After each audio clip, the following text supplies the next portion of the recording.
So the first blood cells are the erythrocytes or the red blood cells.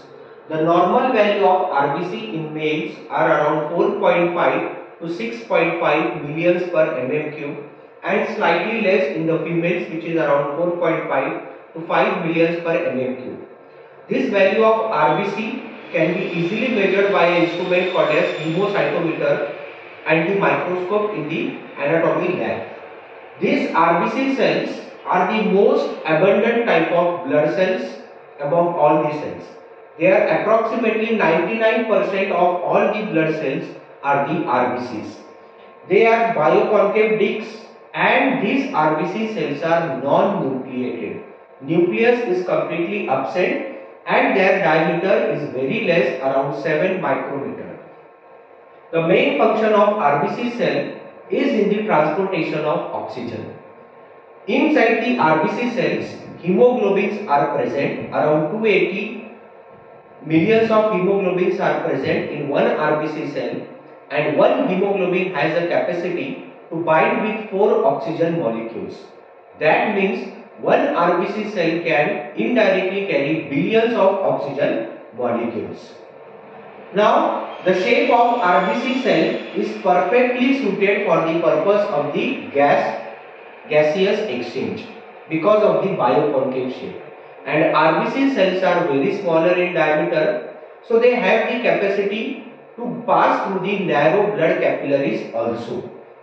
The cells of RBC are so flexible that they can easily squeeze through the narrow blood capillaries also.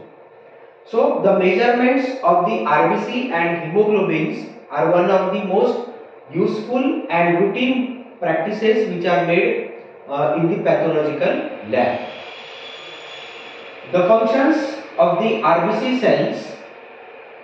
First function of RBC cell is in the transportation of oxygen.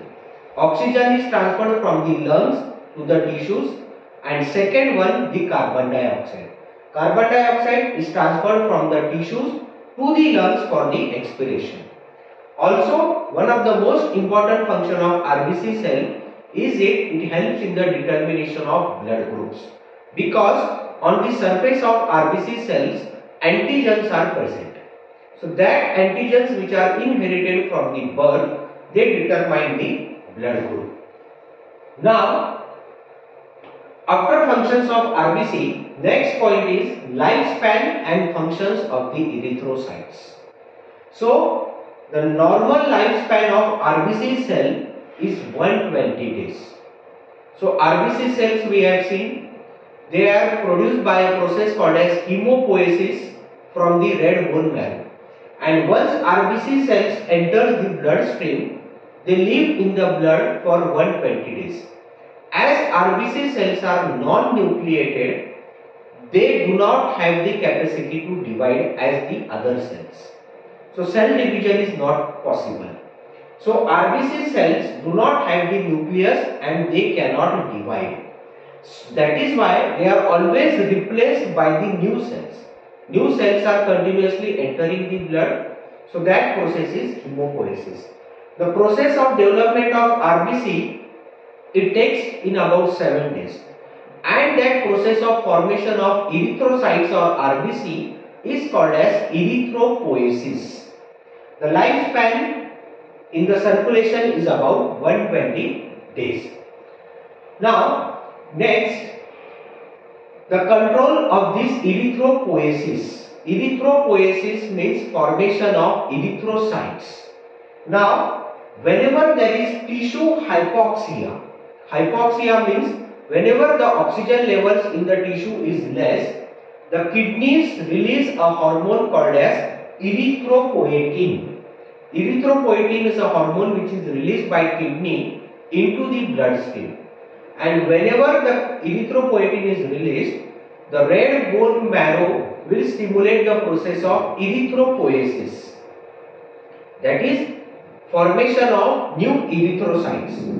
So as soon as after the process of erythropoiesis, the RBC number increases, automatically the oxygen carrying capacity of blood is also increased. So as the oxygen level in blood is increased, so there will be again the kidneys will stop the release of erythropoietin, that is through the negative feedback mechanism. So this process or the control of erythropoiesis or the formation of erythrocytes into the blood is controlled by the negative feedback mechanism.